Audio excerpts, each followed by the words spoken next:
Excellencies, dear colleagues, for 2 full weeks, Sharm el-Sheikh was privileged to host you and thousands of other participants from all over the world, heads of states and government, delegates, representatives of civil society, youth, and many others who all came here together for one sole purpose, that is to enhance the collective global response to the most existential threat in our lifetime, climate change.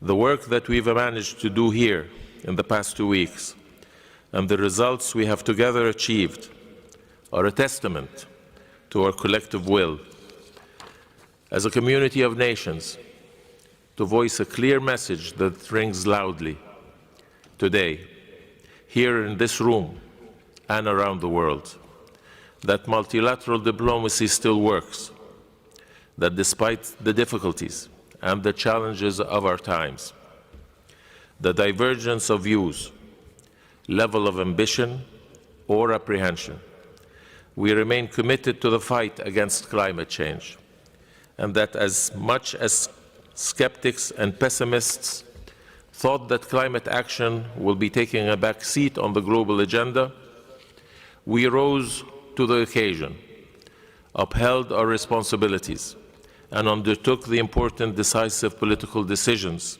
that millions around the world expect from us. Colleagues, this was not easy.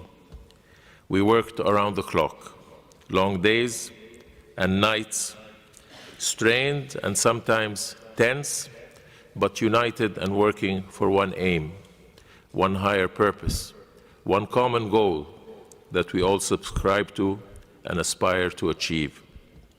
In the end, we delivered. We continue to reinforce the path that can address the plight of millions around the world, children, women, and men suffering the daily consequences of climate change, in Africa, in Asia, and the Middle East, here in Egypt, and all over the globe.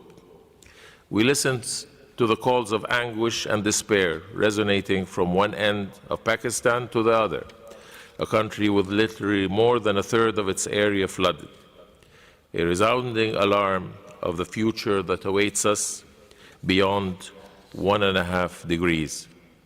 A bleak future so realistically described last night by our young friend from Ghana, a future that I do not wish for my grandchildren, nor for any child on this planet.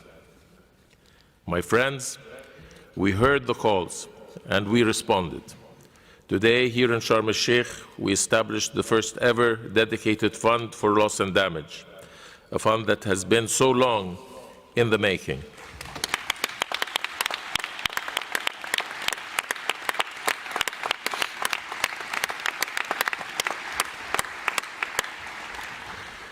It was only appropriate that this COP, the implementation COP in Africa, is where the fund is finally established. Millions around the globe can now sense a glimmer of hope that their suffering will finally be addressed swiftly and appropriately. Excellencies, dear friends, we leave Sharm el-Sheikh with a renewed hope in the future of our planet, with an even stronger collective will and more determination to achieve the temperature goal of the Paris Agreement. We've just adopted the landmark Sharm el-Sheikh Mitigation Ambition and Implementation Work Program that will hugely contribute to keeping 1.5 within reach. And I trust that we all know what needs to be done to safeguard 1.5 and ensure that we never go beyond.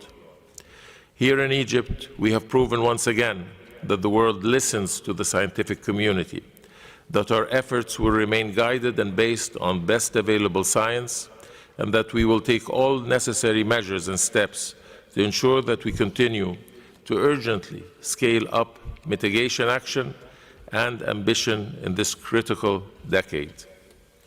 We also leave Sharm el-Sheikh with an important agreement on tangible steps to enact the Paris Agreement's global goal on adaptation, a long-running request by developing countries who bear the brunt of climate impacts despite being the least contributor to climate change, and who deserve to be accorded the needed finance, technical assistance, and capacity to better enable them to adapt, to build resilience, and to enhance their climate action overall. I trust that this work in progress on the global goal on adaptation will be concluded at COP28 next year to the best interest of this process and all its parties. Colleagues, the Sharm el-Sheikh implementation program that we just adopted is an embodiment of what COP27 was all about: implementation. It lays out a clear pathway that should guide our efforts in the coming years to implement commitments and honor pledges. Together, we will implement to save our planet from the threat of climate change and to turn this climate challenge into an opportunity for growth and development in a just, equitable, inclusive, and balanced manner. Together we can, and together we will. Excellencies, dear friends, I came to this process a little bit less than a year ago. Throughout this year's journey, I was privileged to have had the chance to meet ministers, delegates, activists, youth, entrepreneurs, and women, men, and children from all walks of life, all working for the better cause of making our planet a place that is more suitable and more habitable. Throughout this journey, I came to better understand the climate challenge and to acknowledge the complexities and intricacies around it, and to feel the agony of the millions suffering. I came to realize that despite the seemingly wide gaps in positions between parties at times, we are all here working for the same purpose, in different ways. What we need is more trust, more empathy, and more understanding. Our world deserves this. This process deserves this. Over the past year, I was privileged to have had the help of a remarkable group of women and men to whom I am grateful for all the support they provided along the way. I am grateful to the UN Secretary General, whose constant advocacy and support to global climate action has taken it to all new heights on the international agenda. I am grateful to the UNFCCC, to Patricia Espinosa, and to Simon Steele, both of whom have exerted every effort possible to make my job easier.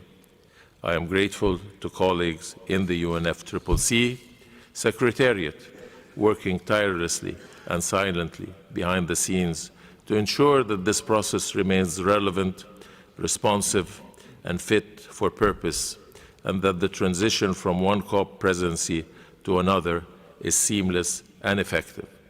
And I am certainly grateful to His Excellency President Abdel Fattah el-Sisi, who from the very start of our candidature provided every support for Egypt and for its institutions to strive to achieve the convening of this COP in the manner that we have. We hope that we have fulfilled our obligation. We hope you have not only enjoyed your time, but you have certainly achieved your purpose. I am also grateful for the COP27 presidency team, the women and the men working with me around the clock for over a year now. They made this COP a reality, both logistically and substantively, for without them, we wouldn't have been able to get where we are tonight. I will remain forever indebted to them for their perseverance and endurance. Excellencies, as we wrap up, I am sure you will go back home with memories not just of another climate conference, but memories of a country and a culture that will remain with you for times to come. Finally, I would like to convey to you, colleagues and friends, my deepest appreciation and gratitude for your accommodation, your camaraderie, and your dedication to the purpose and our common goal. You have not spared your advice that I have valued. I extend to you all my profound respect. Thank you very much.